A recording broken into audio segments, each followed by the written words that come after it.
बाबा, तुम्ही या महिन्याचे पेन्शनचे पैसे अजून काढले नाहीत का? आज 20 तारीख आहे. तुमच्या पेन्शनचे पैसे साधारणतः 7 किंवा 8 तारखेलाच येतात. मग यावेळी तुम्हाला पैसे काढून आम्हाला द्यायचे नाहीत की तुम्ही ते पैसे आधीच काढून स्वतःकडे ठेवले आहेत? अशोकजींची सून नैना रागाने बोलली. तेव्हा अशोकजी यांचा मुलगा पंकज चहा नाश्ता करून ऑफिसला जायला तयार होऊन बाहेर आला आणि म्हणाला, बाबा, मला माझी कार सर्व्हिसिंग करण्यासाठी द्यायची आहे आणि माझे पेमेंट अजून झालेले नाही. तुम्ही तुमच्या पेन्शनचे पैसे काढले आहेत की काढणार आहात? जर तुमच्याकडे काही पैसे असतील तर थोडे पैसे द्या मला, कारण काही दिवसांनी आमच्या ऑफिसमधील सर्वजण फॅमिली टूरला जाणार आहेत. पण तर आपणही जाऊया. अशोकजींनी वाटले की पंकज त्यांना सोबत घेऊन जाईल. तेव्हा ते म्हणाले की बेटा, माझी तब्येत बरी वाटत नाही म्हणून मी माझी पेन्शन काढायला गेलो नाही. तू म्हणत असतील तर चल बँकेत जाऊ, मी पैसे काढून तुला देतो. मग तू तुझी गाडी सर्व्हिसिंगला टाक आणि मी ॲटो घेऊन घरी परत येईल. तितक्यात नैना मध्येच म्हणाली की नाही बाबा, तुम्हाला ॲटो करून यायची गरज नाही.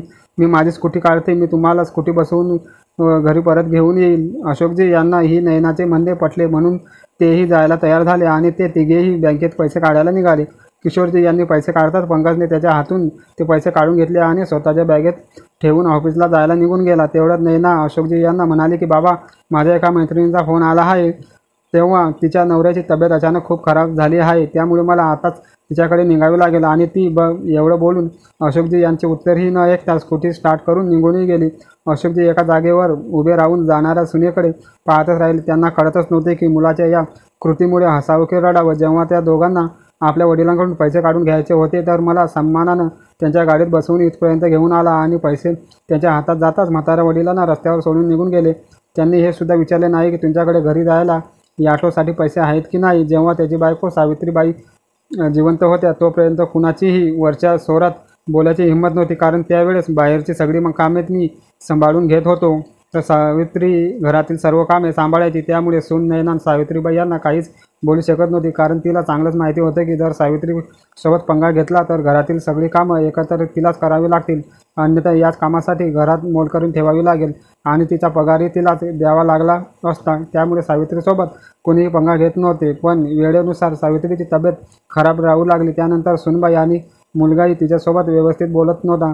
अशोकजी यांच्या पेन्शनचे पैसे येत होते म्हणून त्यांनी सावित्रीजी यांच्यावर उपचार केले, पण देवापुढे कुणाचे काही चालत का? जवळपास 2 वर्ष उपचार केल्यानंतरही सावित्रीजी यांचे कॅन्सर बरा होऊ शकला नाही आणि एक दिवस त्या अशोकजींना यांना सोडून निघून गेल्या. सावित्रीजी गेल्यानंतर अशोकजी एकटे पडले होते. बाई माणूस रडून त्यांचे मन मोकळे करून घेतात, पण अशोकजी यांना त्यांचे मनही मोकळं करता येत नव्हतं. ते आतल्या आत खचून गेले होते आणि त्यांना त्यांचे मन मोकळे करायलाही कुणीच नव्हते. अशोकजी ब्राह्मण कुटुंबातील होते. त्यांचे आजोबा आणि वडील वेद पुराण स्मरण करायचे. शासकीय नोकऱ्या मिळाल्याने अशोकजी यांची वेगळी दिशा होती, परंतु आता वृद्धावस्थेत आपला एकटेपणा दूर करण्यासाठी एकमेव आधार धार्मिक पुस्तके वाचणे हेच होते. त्यांच्या आजोबांची आणि वडिलांची त्यांच्या काळात भरपूर इज्जत होती, मान सन्मान होता, परंतु अशोकजी यांना आपल्या मुलाच्या उज्ज्वल भविष्यासाठी त्यांचे गाव सोडले होते आणि शहरात स्थायिक झाले होते. सावित्रीजी असताना त्यांच्या घरात सर्व रूढी परंपरा प्रथा यांचे पालन केले जात होते, पण सावित्रीजी गेल्यानंतर त्यांची सून जणू काही स्वतंत्र झाली होती. मुलगाही त्यांची मनमानी करू लागला होता.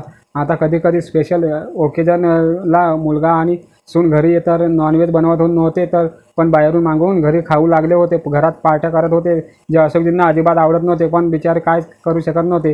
कधीकधी त्यांना अपेक्षाही व्यक्त केला, पण त्यांचे दोन्ही मुले आणि सुना त्यांना जुन्या विचाराचे म्हातारे बोलून त्यांना गप्प करायचे. ज्या दिवशी त्यांचा मुलगा आणि सून मांसाहार करत होते त्या दिवशी अशोकजी घरी पाणी प्यायचे नाही. आता त्यांना घर, संसार, मुले, सुना या सगळ्या गोष्टींचा कंटाळा आला होता. त्यामुळे आता त्यांनी धार्मिक ग्रंथ, पुस्तके यांनाच आपले जीवन जगण्याचा मार्ग बनवला होता आणि त्यांना त्यातच मग्न राहून राहिले होते. मुलांनी देखील त्यांना इग्नोर करण्यास सुरुवात केली. त्यांना त्यांच्या वडिलांची आठवण फक्त तेव्हाच यायची जेव्हा त्यांच्या पेन्शनचे पैसे काढायचे असतील. आधी ते दोघेही त्यांच्या प्रेमाने गोड बोलून त्यांच्यासोबत बँकेत घेऊन जाऊन मग पैसे काढायला सांगायचे, पण कालांतराने ते आता त्यांना ऑर्डर देऊ लागले की आज पेन्शनचे पैसे काढून आणा. पण त्यांना काही दिवसांनी तेवढे बोलायलाही लाज वाटू लागली, म्हणून त्यांनी त्यांचे अकाउंट स्वतःच्या अकाउंटला जॉईन करण्याचा विचार केला. आणि एक दिवस पंकज येऊन त्यांच्या वडिलांना म्हणाले की बाबा, आता तुमचं वय झालं आहे, आता या वयात तुम्ही बँकेत कुठे बुक्के खात जाणार ना, त्यापेक्षा तुम्ही या पेपरवर सही करून घ्या, म्हणजे तुम्हाला बँकेत जाण्याची गरज भासणार नाही. मी तुमचे पैसे काढून आणत जाईल. पण अशोकजी यांना त्यांच्या मुलाची चालाकी समजली होती, पण त्याच्या आधीच या सांसारिक जीवनातून मन उबले होते, म्हणून त्यांनी लगेचच सही केली. आता पंकज आणखीन खुश झाला होता. आता त्याला त्याच्या वडिलांच्या सुखदुःखाची काहीच घेणे देणे नव्हते.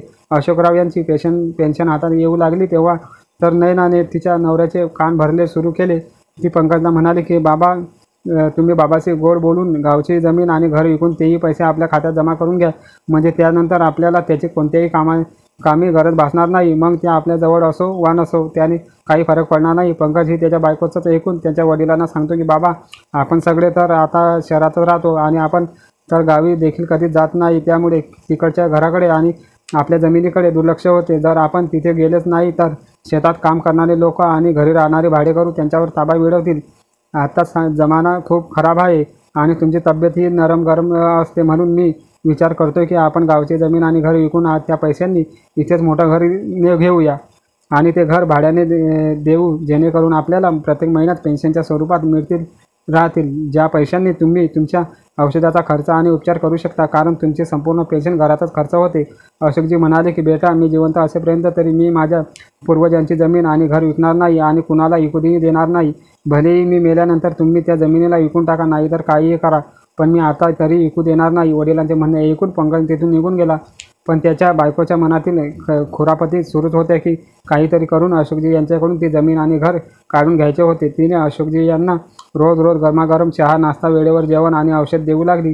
त्यांची मनापासून खूप सेवा करू लागली. पण जेव्हा जेव्हा त्यांना जेवायला द्यायची तेव्हा त्यांना सांगायची की बघा ना बाबा, आता शहरात राहणे ही किती कठीण झाले आहे. इथे तर पाणीसुद्धा विकत घेऊन प्यायचे लागते. तिथे गावी आपली किती जमीन आहे, किती मोठे घर आहे आणि उगाच दुसरीकडे लोक त्याचा उपयोग करत आहेत. तुम्ही गेल्यानंतर आम्हाला तिथे कोणी ओळखणार की नाही तेही माहीत नाही.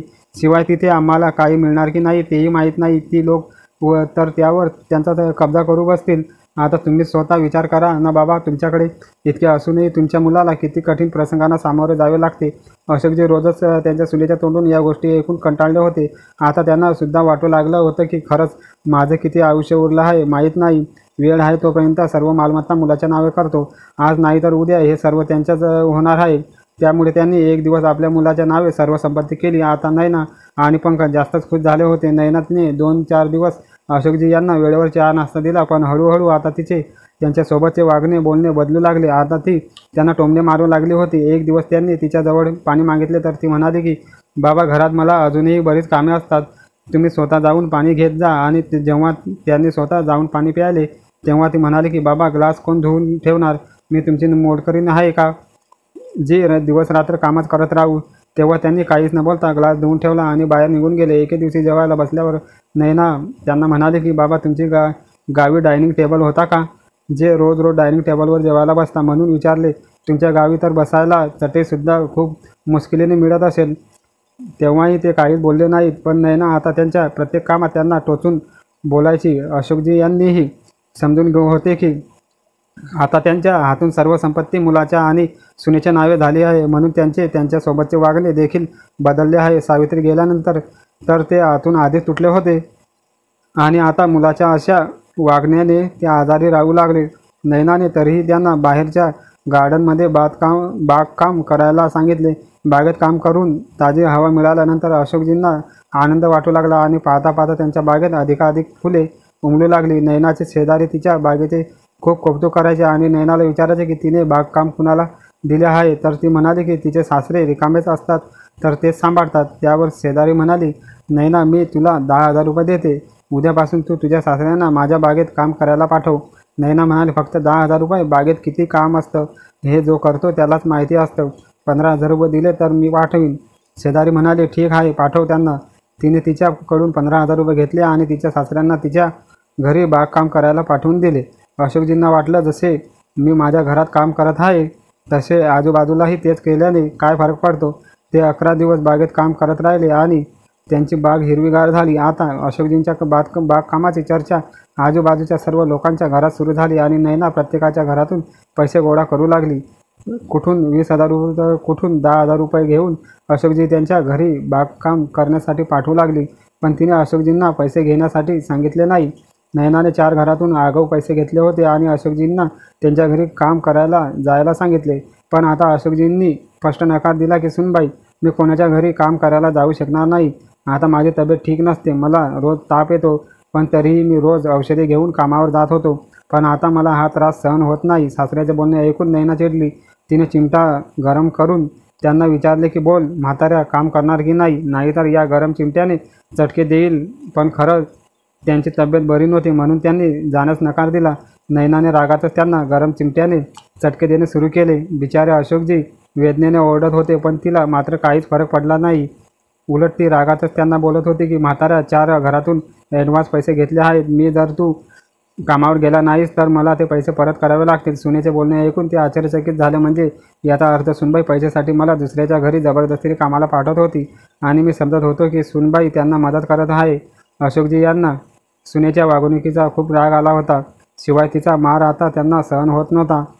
त्यांनी रडत रडत त्यांचे काही कपडे आणि काही महत्त्वाचे सामान एका पिशवीत घातले आणि ते घर सोडून जाणारच की तितक्यात त्यांचा मुलगा ऑफिसमधून घरी परतला. बाहेर गेटवर दोघांची भेट झाली, परंतु मुलाने विचारले ही नाही की तुम्ही कुठे जात आहात, आणि अशोकजी यांनीही सांगितले नाही की ते कुठे जात आहेत. त्या दिवशी पंकजच्या ऑफिसमधून कोणीतरी त्यांचा लाच घेतानाचा व्हिडिओ बनवला होता आणि तो व्हिडिओ पंकजला पाठवून त्याला ब्लॅकमेल करत होता. जर त्याने मागितलेली रक्कम त्याला दिली नाही तर तो बॉसला पाठवणार होता, ज्यामुळे त्याची नोकरी तर गेलीच असती, शिवाय जेलमध्येही जावं लागलं असतं. हे सर्व कोण करत होता माहीत नाही, म्हणून पंकज टेन्शनमध्ये होता. तो गुपचूप त्याच्या खोलीत जाऊन पडला. तर इकडे नैना मनोमन खुश झाली होती की म्हाताऱ्यापासून सुटका झाली. पंकजने त्या दिवशी तिला काही सांगितले नाही आणि तो सरळ ऑफिसला निघून गेला. तेव्हा त्या अनोळखी माणसाने फोन करून 10,000 रुपये मागितले. पंकजला वाटले की 10,000 रुपये याचे तोंड बंद होईल म्हणून त्याने 10,000 रुपये पाठवून दिले. पण आता तो अनोळखी माणूस वारंवार त्याच्याकडे कधी 10,000 रुपये तर कधी 20,000 रुपये मागू लागला. त्यामुळे पंकजने नैनाने लोकांकडून ॲडव्हान्स घेतलेले पैसे त्या माणसाला दिले. हळूहळू पंकज आणि नैनामध्ये भांडण होऊ लागली. ते एकमेकावर चोरीचा आरोप लावू लागले. असे करता करता दोघेही कंगाल होऊ लागले. तर इकडे अशोकजी यांची तब्येत खराब असल्याने ते एका मंदिरासमोर जाऊन बेशुद्ध झाले. ते एक इच्छापूर्ती मंदिर असल्या कारणाने तिथे बरीच भाविक येत होते. तिथे येणाऱ्या लोकांनी जेव्हा अशोकजी यांना पाहिले तर एकच गोंधळ उडाला. त्यात एक डॉक्टरही होता. त्याचे नाव अश्विन होते. त्याने चेक करताच समजले की ते खूप अशक्त झाले आहेत, म्हणून ते बेशुद्ध झाले आहेत. त्याने ताबडतोब त्यांच्या हॉस्पिटलमध्ये फोन करून ॲम्ब्युलन्स मागवली आणि त्यांना हॉस्पिटलमध्ये ॲडमिट केले. उपचारानंतर 2 दिवसांनी त्यांना शुद्ध आली. तेव्हा त्यांनी स्वतःला हॉस्पिटलच्या बेडवर पाहिले. त्यांनी आसपास विचारले की मी इथे कसा आलो. तेव्हा तिथल्या नर्सने सांगितले की तुम्ही एका मंदिरासमोर बेशुद्ध अवस्थेत दिसले. तेव्हा आमचे सर डॉक्टर अश्विन यांनी तुम्हाला इथे ॲडमिट करून तुमच्यावर उपचार सुरू केले. काका, तुम्ही कुठे राहता आणि तुमचे नाव काय आहे? तेव्हा त्यांनी काहीच उत्तर दिले नाही. फक्त एवढेच विचारले की माझी पिशवी कुठे आहे. तेव्हा त्या नर्सने सांभाळून ठेवलेली पिशवी त्यांना दिली. अशोकजी यांनी डॉक्टर अश्विन यांना भेटायचे आहे असे सांगितले. तर नर्स त्यांना सावकाश डॉक्टरांच्या केबिनमध्ये घेऊन गेली. अशोकजी डॉक्टरांच्या पाया पडते तेव्हा डॉक्टरांनी त्यांना उठवले आणि म्हणाले की काका, हे काय करत आहात? तुम्ही माझ्या वडिलांसमान आहात आणि तुम्ही माझ्या पाया पडून मला पापाचे भागीदार बनवत आहात. अशोकजी म्हणाले, तुमचे खूप खूप धन्यवाद साहेब, तुम्ही माझे प्राण वाचवले. माझ्याकडे आता तुम्हाला द्यायला पैसे नाहीत, पण तुम्हाला वचन देतो की कुठेही मजदुरी करून मी तुमची फी आणि औषधाचे पैसे जमा करून देईल. तेव्हा अश्विनने त्यांना हात पकडून खुर्चीवर बसवले आणि म्हणाले की काका, तुम्हाला पैशाबद्दल कोणी काही बोललं का? त्यांनी लगेच बेल वाजवून नर्सला बोलावले. नर्स आत येताच डॉक्टर तिच्यावर ओरडले की तुझी हिंमत कशी झाली यांच्याकडून पैसे मागण्याची? तुला कोणी सांगितले होते यांच्याकडून पैसे मागायला? नर्स खाली मान घालून थरथर कापत होती. भीतीने तिच्या तोंडून शब्द बाहेर पडत नव्हते. तेव्हा अशोकजी उठले आणि डॉक्टरांना शांत करून म्हणाले की साहेब, यांना माझ्याकडून पैसे मागितले नाही. ते तर मी तुम्हाला सांगत होतो. इतकं तर मलाही माहिती आहे की डॉक्टरचे बिल किती असते. अशोकजी यांचे ऐकून अश्विन शांत झाला आणि नर्सला जायला सांगितले आणि अशोकजी यांची माफी मागत म्हणाला की अशोक काका, तुम्ही माझ्या वडिलांसमान आहात. तुम्ही पैशाबद्दल बोलले म्हणून मला वाटले की नर्स तुम्हाला पैशाबद्दल बोलली असेल. अशोकजी आश्चर्यचकित होऊन डॉक्टरांकडे पाहू लागले आणि म्हणाले की साहेब, तुम्ही मला कसे ओळखता? मी तर अजूनही माझे नाव कोणाला सांगितले नाही. मग तुम्ही कसे ओळखता की माझे नाव अशोक आहे? अश्विन हसतच म्हणाला की काका, तुम्ही व्यक्ती आहात ज्याच्यामुळे मी आज या खुर्चीवर बसलो आहे आणि हे सगळे अचीव करू शकलो आहे. अशोकजी म्हणाले की मी काही समजलं नाही. तुम्ही कोण आहात? माफ करा, पण मी तुम्हाला ओळखू शकलो नाही. तेव्हा अश्विन म्हणाला की काका, मी तुम्हाला आठवतं का, जेव्हा मी 10वी पास झालो आणि मला पुढे शिकण्याची इच्छा होती, पण माझ्या वडिलांकडे पैसे नव्हते आणि त्यांनी पुढे शिकण्यासाठी स्पष्ट नकार दिला, तेव्हा तुम्ही माझ्या पुढील शिक्षणाचा खर्च उचलला होता. आज तुमच्याच उपकारामुळे मी इथे या खुर्चीवर बसलो आहे.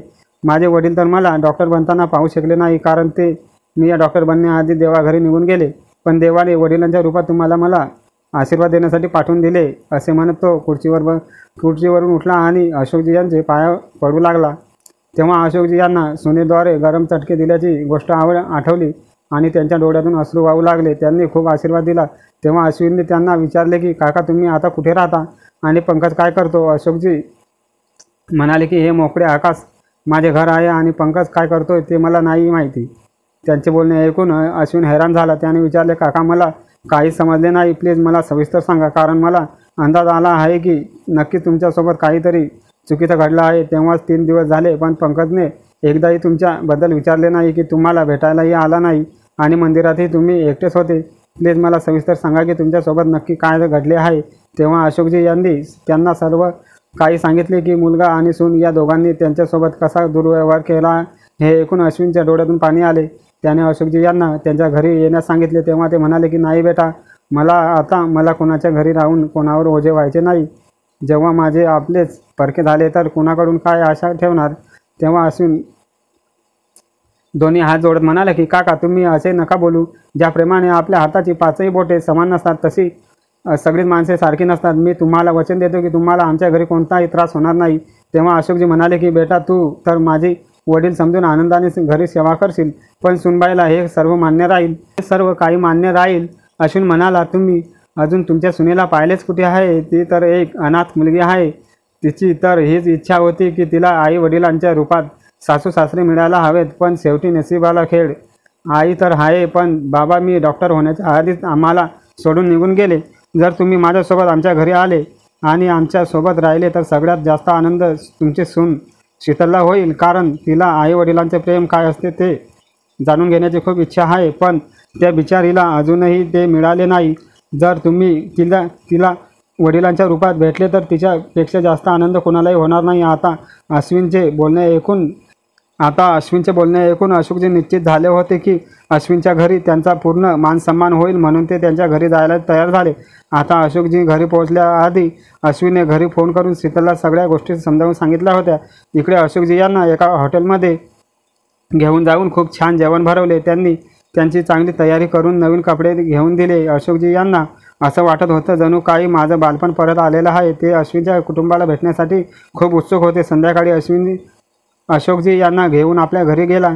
अशोकजींनी पहिले की अश्विनचे घर पूर्णपणे सजवलेले होते. दाराजवळ दिवे लावले होते आणि चारही बाजूंनी अगरबत्तीचा सुगंध पसरला होता. अश्विनची आई कौशल्याची पूजा करण्यासाठी बसल्या होत्या.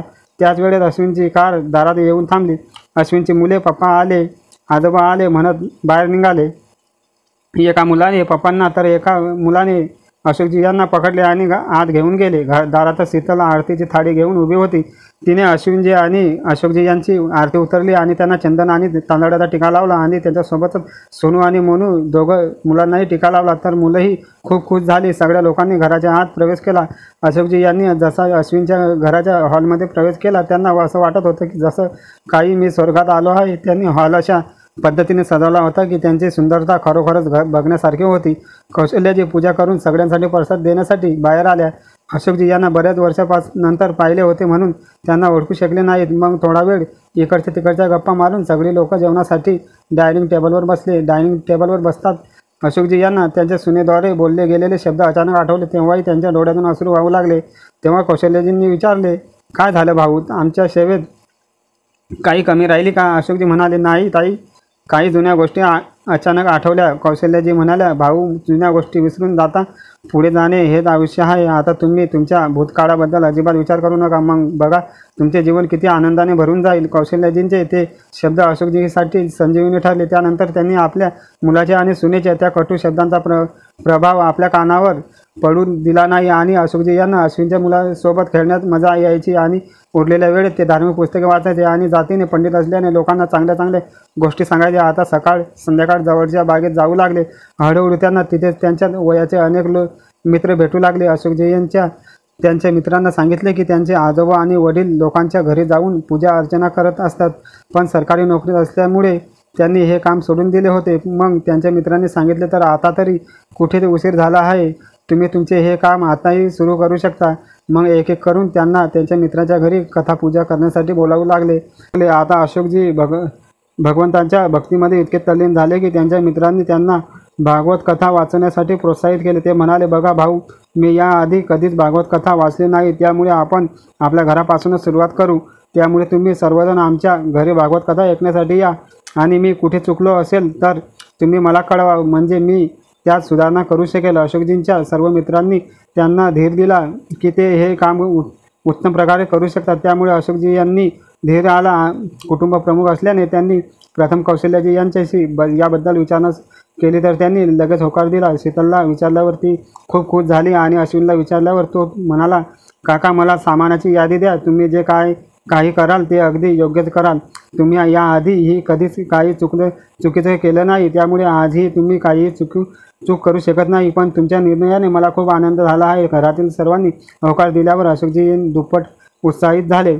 आता ठरलेल्या तारखेला अश्विनच्या घरी भागवत कथा सुरू झाली. अश्विनने 8 दिवसाची रजा घेतली आणि अशोकजींचे सर्व मित्र त्यांच्या कुटुंबासह आणि शेजारी भागवत कथा ऐकण्यासाठी त्यांच्या घरी येऊ लागले. अशोकजींनी कथा सांगितल्याप्रमाणे प्रत्येकाने त्यांची कथा खऱ्या भक्तीने ऐकली आणि ज्यांनी त्यांची कथा ऐकली त्या प्रत्येकाने कोणत्या ना कोणत्या मार्गाने प्रगती केली. अनेकांची बिघडलेली कामे मार्गी लागली. अशोकजींच्या तोंडून निघालेल्या शब्दावर सर्वांचा विश्वास वाढला, कारण अशोकजींनी कधीही चोरी किंवा चुकीच्या मार्गाने पैसे कमावले नव्हते. म्हणूनच त्यांनी ती शिकवून दिली. तसेच त्यांच्याकडे आलेल्या लोकांनाही सांगितले. त्यांनी सुचवलेल्या मार्गाचा अवलंब केल्याने लोकांच्या स्वभावात आणि वागण्यात खरोखरच सकारात्मक बदल घडू लागले. त्यामुळे देवानेही त्यांचे भलेच केले. आता हळूहळू अशोकजींनी कीर्ती दूरवर पसरू लागली. त्यांना इतकी दक्षिणा मिळू लागली की त्यांना सांभाळता येत नव्हते. परंतु त्यांनी स्वतःवर पैसे खर्च केले नाहीत. उलट त्यांनी अश्विनशी बोलून एक NGO उघडली, जिथे गरजू, निराधार, गरीब आणि दुःखी लोकांना आश्रय दिला गेला. गरजू विद्यार्थ्यांना त्यांच्या अभ्यासासाठी मदत केली गेली. हळूहळू वर्षाचा शेवटचा दिवस आला. नवीन वर्षाच्या पार्टीसाठी लोकांनी अनेक प्रकारची तयारी केली होती. काहींनी पिझ्झा पार्टी आयोजित केली होती, काहींनी दारू किंवा चिकन पार्टी, तर काहींनी क्लबमध्ये पार्टी आयोजित केली होती. पण अशोकजींनी आपल्या NGOच्या अंगणात 151 दिवे लावून आणि आजूबाजूंचे दिवे लावून भागवत कथेचे गुणगान गाऊन नवीन वर्षाची तयारी केली होती. अशोकजींचा मुलगा आणि सूनही पार्टीसाठी क्लबमध्ये गेले होते. तेथे पोलिसांची रेड पडली, कारण तिथे अवैध धंदेही केले जात होते. तेथे असलेले अनेक जण जीव वाचवून पळून गेले, पण काही लोक पकडले गेले. त्यात अशोकजींचा मुलगा आणि सूनही होती. आता दोघांनीही पोलिसांच्या तावडीतून सुटण्याचा आटोकाट प्रयत्न केला, मात्र पोलिसांनी त्यांचे म्हणणे ऐकून घेतले नाही आणि त्यांना हातकडी घालून पोलीस ठाण्यात नेण्यास सुरुवात केली. या वेळेस रस्त्याच्या पलीकडे अशोकजींची रॅली जात होती. लोककथा वाचक सुखदेव महाराज अशोकजींचा जय जय असा नारा देत जात होते. अशोकजी 4 घोड्यांनी सुसज्ज असलेल्या रथावर बसले होते. 4 जणांनी त्यांच्या डोक्यावर पिवळी चमकणारी धुंदरी धरली होती आणि जिच्यावर फुलांचा वर्षाव होत होता. ट्रॅफिक जाममुळे अशोकजींचा मुलगा आणि सून त्यांना स्पष्टपणे बघू शकत होते. अशोकजी आपल्या रथावर बसून सर्वांना मार्गदर्शन करत होते की जो जसे पेरतो त्याला तसेच फळ मिळते. सुख दुःखाची जोड प्रत्येकाच्या वाटेला असते, म्हणून मनुष्य त्यांच्या कर्माने सुखी आणि दुःखी होतो. अशोकजींचे हे शब्द पंकज आणि नयनाच्या कानावर घुमत होते. त्यांच्या मार्गदर्शनाने त्यांची चूक लक्षात आली होती की प्रत्यक्षात त्यांच्याकडून किती मोठी चूक झाली आहे. त्यांच्यासोबत काही लोक बसले होते. त्यांनी सांगितले की हा सज्जन माणूस अत्यंत कुशल महात्मा आहे. त्यांनी सांगितलेला प्रत्येक शब्द खरा आणि बरोबरच असतो. ज्या पद्धतीने त्यांनी लोकांना मार्गदर्शन केले आहे, लोकांनाही तसाच फायदा झाला आहे. त्यांचे नाव अशोक असे आहे. त्यांचं आपल्या मुलावर आणि सुनेवर त्यांच्या जीवापेक्षा जास्त प्रेम आहे. त्यांचा मुलगा आणि सून जोपर्यंत त्यांना जेवण भरवत नाही तोपर्यंतही ते जेवत नाहीत.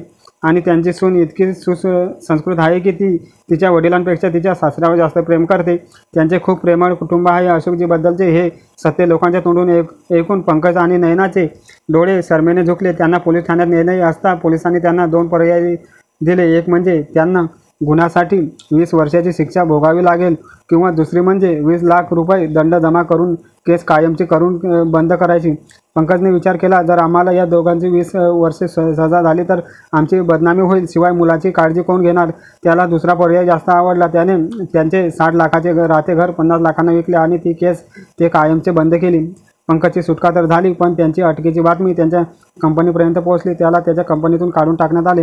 नैनानेही इकडे तिकडे काम शोधण्याचा प्रयत्न केला, पण तिने कितीही प्रयत्न केले तरी तिला काही काम मिळाले नाही. आता त्या दोघांनाही समजत नव्हते की मुलांना खायला घालायचे किंवा खोलीचे भाडे भरायचे की स्वतःचे पोट भरायचे. मग एक दिवस नैनाने पाहिले की तिचे सासरे अशोकजी यांचा फोटो वर्तमानपत्रात प्रसिद्ध झाला आहे आणि त्याचे वर्णन 1500 कोटी रुपयाचे मालक म्हणून केले जात आहेत, जे एक मोठी NGO चालवत आहे. तिला वाटले रडत रडत त्यांच्याकडे जाऊ आणि त्यांच्या पाया पडून त्यांची माफी मागू. बाबा कदाचित आपल्याला माफ करतील. तिने आपल्या पतीला हे सांगितल्यावर ते दोघेही आपल्या मुलासह अशोकजी राहत असलेल्या NGOमध्ये पोहोचले. पण अशोकजी काही कामानिमित्त 3 दिवसासाठी शहराबाहेर गेले होते. तिथल्या एका कर्मचाऱ्याने अशोकजींना कळवले की कुणीतरी गरजू दाम्पत्य आले आहे आणि त्यांना तुम्हाला भेटायचे होते. तेव्हा ते म्हणाले, मला भेटून काय कराल? त्यांना जे पाहिजे ते द्या आणि त्यांना राहण्यासाठी जागा हवी असेल तर तिथे कुणीतरी त्यांची व्यवस्था करा. कर्मचाऱ्यांनीही तेच केले. अशोकजी 3 दिवसांनी परत आले तेव्हा NGOला जाण्याऐवजी ते अश्विनच्या घरी गेले. प्रचंड थकव्यामुळे ते 4 दिवस घरीच होते. अश्विन NGOमध्ये जाऊन रोजचे रिपोर्ट घ्यायचे आणि अशोकजी फोनवर आपल्या कर्मचाऱ्यांशी बोलायचे आणि तिथली संपूर्ण चौकशी करायचे. पण पंकज आणि नैना अशोकजींना भेटण्याच्या इच्छेने तिथे गेले होते, जेणेकरून त्यांनी काही मदत मिळेल. ते दोघेही रोज कर्मचाऱ्याला अशोकजी आणि ते कधी येणार याबद्दल विचारायचे. कर्मचारी, तुम्हाला काही उणीव असेल तर मला कळवा, मी सर्वतोपरी प्रयत्न करेल असे सांगून त्यांना शांत करायचे. तर ते दोघेही गप्प बसायचे. जेव्हा अशोकजी यांनी NGOमध्ये पाऊल ठेवले तेव्हा टाळ्यांच्या गडगडात त्यांच्या स्वागत करण्यात आले. अशोकजींनी सर्वांना शांतपणे बसण्यास सांगितले. तेव्हा कर्मचाऱ्यांनी त्यांना सांगितले की एक जोडपे आहे, ते तुम्हाला भेटण्याचा हट्ट करत आहेत. अशोकजींना त्यांना त्यांच्याकडे पाठवण्यास सांगितले. असे पंकज आणि नैना त्यांच्या वडिलांकडे धावत जाऊन त्यांच्या पाया पडले आणि रडत त्यांची माफी मागू लागले. अशोकजी म्हणाले, बघा, माझ्यासाठी सर्व लोक समान आहेत. तुम्हा लोकांना माझ्या पाया पडण्याची गरज नाही. तुम्ही लोक तुमची इच्छा असेल तोपर्यंत राहा आणि मुलाचा प्रश्न आहे तर आम्ही एका शाळाही उघडली आहे, तेथे मुलांना मोफत शिक्षण दिले जाते. तुमची इच्छा असेल तर तुम्ही तुमच्या मुलाला तिचे शिक्षण देऊ शकता, नाहीतर जग खूप मोठं आहे, तुम्ही जाऊ शकता. पंकज म्हणाला, बाबा, तुम्ही आमच्याशी असे परक्यासारखे का बोलत आहात? बाबा, आम्हाला माफ करा. तेव्हा अशोकजी म्हणाले, तुला माझ्याकडून काय हवे आहे? तेव्हा पंकजने अशोकजींना त्या रात्रीची घडलेली सर्व हकीकत सांगितली आणि घर विकल्याबद्दलही सांगितले. अशोकजी हसले आणि म्हणाले, बेटा, हे वाक्य ज्याने केले आहे ते योग्यच केले आहे की जो जसे पेरतो तसे भरतो, त्याला तसेच फळ. तू बाबूल पेरलास होतास, मग तू आंबे खाण्याची इच्छा कशी करू शकतोस? एक माणुसकीचे नाते म्हणून मी तुम्हाला येथे राहण्याची आणि जेवणाची व्यवस्था करू शकतो आणि तुमच्या मुलांना मूलभूत शिक्षण देऊ शकतो. मी तुमच्यासाठी आणखी काही करू शकत नाही. आणि हो, मला एक सल्ला द्यायचा आहे, तो विनामूल्य आहे. घ्यायचे असेल तर घ्या, नाही तर काही हरकत नाही. इथून जेवण करून तुम्ही दोघेही बाहेर जाऊन पैसे कमावून स्वतःचे घर घेऊ शकता. पण तुमच्या घराप्रमाणे आमच्याकडे महागडे जेवणाचे डायनिंग टेबल तर नाहीच, पण हो, जमिनीवर बसूनही आम्ही प्रेमाने पोटभर जेवण देतो. तुम्हाला मान्य करायचे असेल तर मान्य करा, पुढे तुमची इच्छा. असे सांगून अशोकजी तिथून उठले आणि स्वयंपाकघराकडे निघाले. तिकडे जाऊन पाहू लागले की कोणत्या सामग्रीची आवश्यकता तर नाही ना. ते दोघेही अशोकजींना खूप आत्मविश्वासाने आणि त्यांना रुबाबात फिरताना पाहून ते आश्चर्यचकित झाले होते. आता मात्र त्यांच्याकडे पश्चाताप करण्याव्यतिरिक्त काही उरले नव्हते. मित्रांनो, ते म्हणतात की काळ बदलायला वेळ लागत नाही. आज ऊन असेल तर उद्या सावली असेल, आज अंधार असेल तर उद्या उजेड असेल, आज गरिबी असेल तर उद्या श्रीमंत असेल. म्हणूनच आपण चुकीची कृत्ये न करता चांगले कर्म करून चांगल्या काळाची वाट पाहावी, जेणेकरून आपण लवकर यशाच्या शिखरावर पोहोचू शकू. आज जर तुम्ही कोणाशी वाईट वागलात तर तुमच्यासोबतही वाईट गोष्ट नक्कीच घडतील. त्याचप्रमाणे जर तुम्ही कोणाचे चांगले केले असेल तर तुमच्यासोबतही नक्कीच चांगले होईल. म्हणूनच सत्कर्म करत राहा, फळ देणारा देव आहे. या कथेबद्दल तुमचे काय मत आहे कृपया कमेंट करून आम्हाला कळवा. कथा आवडली असेल तर लाईक करा आणि शेअर करा. मित्रांनो, कथा शेवटपर्यंत ऐकल्याबद्दल खूप खूप धन्यवाद.